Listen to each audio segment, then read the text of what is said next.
Bulk diet, animal-based reset, week 9. So this past week was my final week of hitting 2,800 calories per day. And my macro breakdown was 175 grams of protein, 80 grams of fat, and then 350 grams of carbs. My percentage would be 50% carbs, 25% protein, 25% fat. So I've really enjoyed these past 9 weeks eating this higher carb animal-based style. If I was to do a high carb diet long term or for a good amount of time, this would be the way I would do it. Nothing but fruit, honey, maple syrup, full fat, dairy. Those would be my carb sources. And I would stay away from vegetables, definitely grains, legumes, things like that. If I was to consume like legumes, I would stick towards the sweet potatoes, and I would try to make them into a resistant starch. So what I would do is I would bake them, then throw them in the fridge, and that cooling off process takes some of those carbohydrates and does makes it into a resistant starch, which makes it hard for the body to break it down. Therefore, you're kind of minimizing the glucose spike with them. So that would be what I would do if I was going to consume those. Now, the vegetables, yeah, I could go with some of the cruciferous veggies or some leafy greens, but I chose not to doing this particular protocol just because of some of the anti-nutrients, like the phytic acid, things like that can block the absorption of some of the minerals and the phytonutrients that you're getting from the fruits. So I've really enjoyed this. If I do at some point in the future want to go back to a high carb approach, I'm definitely going to be doing this again. Weightlifting the past 2 months has been wonderful. It feels so nice to be able to push the weights and just see them slowly increase, and just feeling stronger, looking stronger. It is such a change from about this time last year, when I started to notice that the bodybuilding cut I was doing was starting to have the effect of me starting to feel weaker. But it does feel nice with that. The ice shower, I dropped it to 1 minute and 15 seconds this past week. And it's nice to know that I've got 4 more weeks left of doing an ice shower. And then that's it again until September.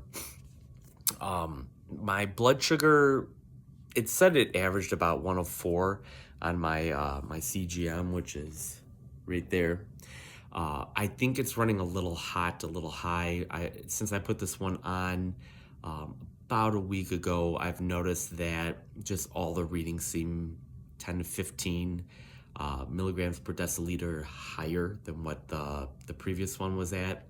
So realistically, I still think I'm in the mid to low 90s for my average blood glucose. Sleep has been great. I've really enjoyed it. Now going forward, these next 4 weeks, I'm going to be doing a slight mini cut. I'm going to be dropping the calories to 2,000 calories per day. So I'm dropping it by 800 calories. And I'm adjusting the macros. I'm going to go with a 40% protein, 30% carbs, 30% fat. What that comes down to gram-wise is 200 grams of protein, 150 grams of carbs, and then 70 grams of fat. So that's what I'm going to be doing. I have a feeling I'm going to be very hungry this week as my body adjusts and is kind of freaking out, because that's about 800 calories is a good chunk. That's like kind of missing 1 meal per day, even though I'm still going to keep my pre-workout meal, my post-workout shake, and then I'm still having breakfast, lunch, and dinner. Just each meal I'm cutting out about somewhere between 250 and 300 calories per meal. But I'm interested to see how much body fat am I going to lose. I'm really interested to see how my workouts are going to go this week. I'm keeping the pre-workout meal the same with the banana and the 1 1/3 tablespoons of honey, plus all my supplements and coffee. So I'm still consuming the same thing, essentially, that I was consuming pre-workout the past 9 weeks. And I'm going to be having my post-workout whey shake right after I finish my workouts, which is exactly what I'm doing. So I'm not changing any of those up. What I am doing is I am dropping my carb count about 70 carbs for lunch and breakfast. And then dinner, I'm cutting it, so pretty much I'm cutting it about 70 grams of carbs for each one of my 3 main meals. But I am upping the protein about 15 grams for each one of my meals, 10 to 15 grams. So a little bit more protein to help with the muscle breakdown and the repair, the synthesis, to help try to keep me satiated. Protein is one of the most satiating macronutrients. And all I'm doing is I went with a Greek yogurt that has 4 more grams of protein per serving. So that's 8 grams right there. Higher than what I was typically doing. I'm throwing a scoop of just plain collagen. That's 10 grams of collagen protein on top of that. I'm also adding about 20 grams of protein of egg whites in with my 4 whole eggs. So just those 2 little additions is how I'm putting in the protein. And then I'm going to be consuming a lot less fruit, a lot less honey, a lot less maple syrup these next 4 weeks.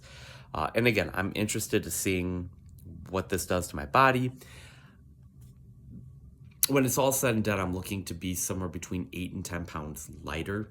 On March 30th, that will be the end of this little experiment. So that would put me in the ballpark somewhere between 163 to 165 pounds. We'll see. And the big thing is keeping the muscle. So I'm going to be using my Hume body pod to see how my lean muscle mass stays, the body fat percentage hopefully goes down. And I will also be getting a DEXA scan done at the end of this too, and compared to my previous one that I had back done towards the end of last year. So we'll see. But please keep it locked in here on my channel and like and subscribe and continue to follow along with me as I now go through this bulking phase, doing an animal-based diet approach. And I'll see you guys next week for the end of week 10.